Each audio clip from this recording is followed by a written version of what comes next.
Here's how to take the hardware pieces off of a mirror closet door.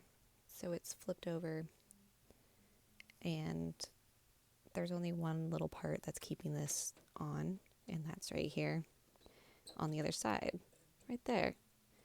So what you need to do is just get a screwdriver and like turn it a little bit to make it come out, and just open the metal up and then slide it out.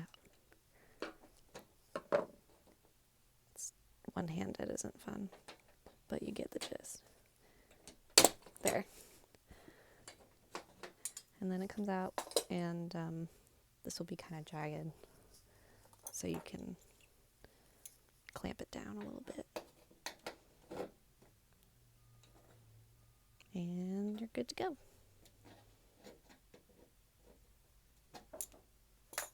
Boop.